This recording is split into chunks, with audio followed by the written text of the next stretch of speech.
হাতিবাগানে চলে যাব। হাতিবাগানে ইতিমধ্যেই হকারদের নিয়ে সমস্যা, ফুটপাত দখল, এই নিয়েও একেবারে মুখ্যমন্ত্রী মমতা বন্দ্যোপাধ্যায় ক্ষোভ প্রকাশ করেছিলেন। সেই হাতিবাগানে পুরসভার প্রতিনিধি দল কেএমসি ডেপুটি মেয়রের নেতৃত্বে আজকে প্রতিনিধি দল গেল সমীক্ষায়। হাতিবাগান চত্বর ঘুরে দেখলেন ডেপুটি মেয়র, কাউন্সিলরদের নিয়ে হাতিবাগানে গেলেন। ডিজিটাল অ্যাপে হকারদের তথ্য সংগ্রহ, পুরসভার 10টি টিম গঠন করে হকারদের তথ্য সংগ্রহ করা হচ্ছে। পুরসভার সমীক্ষার রিপোর্ট জমা পড়বে নবান্নে। হকার নিয়ন্ত্রণ করা, তাদের রেকর্ড করা, এই কাজ, সমীক্ষার কাজটি চলছে। হাতিবাগান অঞ্চলে আজ শুরু হয়েছে।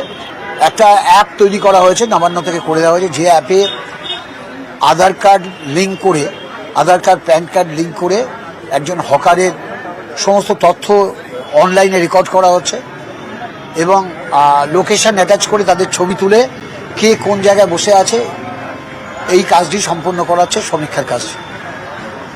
এবার দেখাবো নিউ মার্কেট। সেখানেও ফের হকার সার্ভে। কিছুদিন আগে, কয়েকদিন আগে একটু উত্তেজনা হয়েছিল এই সার্ভে করতে গিয়ে। হকার সমস্যা মেটাতে পুরসভার সার্ভে, পথে নেমে জরিপ। মেয়র পরিষদের সার্ভেতে দেবাশিস কুমার। আগে বাটরাম স্ট্রিটে মানুষ ঢুকতে পারতো না। আজকে আমরা যে রাস্তাটা পুরো ঘুরলাম, লিন্সে স্ট্রিটে কিছুটা এবং বাটরাম স্ট্রিট, হকাররা নিশ্চয়ই সেখানে হকিং করছেন, কিন্তু অত্যন্ত ডিসিপ্লিন ভাবে তারা করছেন। এটাই আমরা চাই যে তারা হকিং করুক, কিন্তু যেটা নিয়ম, যেটা শৃঙ্খলা মেনে তারা করুক।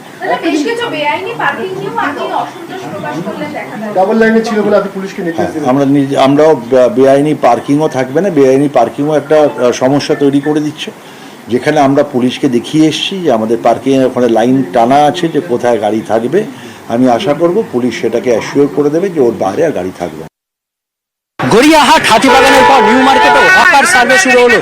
হকার পুনর্বাসনের দায়িত্বে থাকা কলকাতা পুরসভার দেবাশিস কুমার, মেয়র পরিষদ, তার নেতৃত্বে এই নিউ মার্কেট চত্বরে হকার সার্ভে শুরু হলো এবং দেবাশিস কুমার স্পষ্ট হকার নেতৃত্বকে জানিয়ে দিলেন যে কোনো ক্যারেজওয়ে অর্থাৎ পাকা রাস্তার উপর কোনো হকার বসবে না এবং 1/3 ফুটপাতের সেখানেই হকার বসতে পারবে। এবং এরপরে তিনি লিন্সে স্ট্রিট সহ অন্যান্য নিউ মার্কেট চত্বরে সেখানেও তিনি এইভাবে সার্ভে করবেন এবং দেখবেন আজ বেশ কয়েক জায়গায় ফুটপাতের উপর কনস্ট্রাকশন দেখে তিনি ক্ষোভ প্রকাশ করেন এবং ক্যারেজওয়েতে অর্থাৎ পাকা রাস্তায় যেখানে হকার বসে আছে সেগুলো দেখেও তিনি ক্ষোভ প্রকাশ করেন এবং ইমিডিয়েট সেগুলোকে সরিয়ে নিতে নির্দেশ দেন। ক্যামেরায় বিপুলের সঙ্গে বিশ্বজিৎ, নিউজ 18 বাংলা।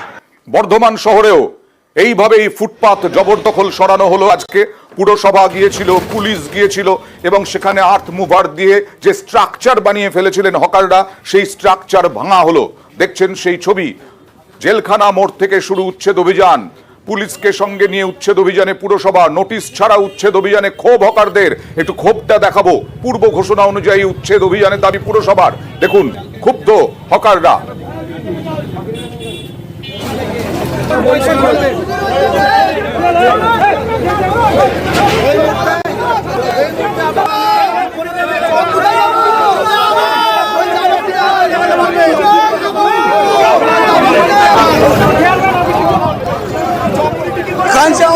উঠে গেছে, আমাদের কিন্তু চেয়ারম্যান কোনো টাইম দিল না। আধ ঘন্টার মধ্যে বললো দোকান সইল, না হলে বুলডোজার চালিয়ে দেবো। যোগীর রাজ্য যেটা হয়েছে, যোগীর পর আমাদের পশ্চিমবঙ্গে হয়ে গেল বুলডোজার। কোনো নোটিশ হয়নি।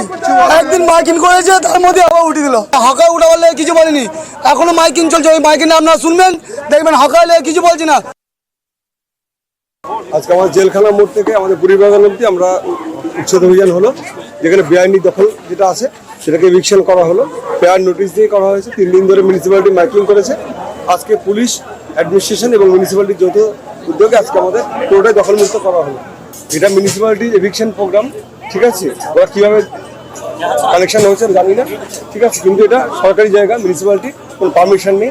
বেআইনি দখল হিসেবে ঠিক করা হয়েছে এবং ভালো হয়েছে। হকারদের কোনো পুনর্বাসনের ব্যবস্থা প্রশাসন এটা প্ল্যানিং করছে, আমরা সার্ভে করছি। এটা নিশ্চয়ই আমরা প্রশাসন বিবেচনা করব।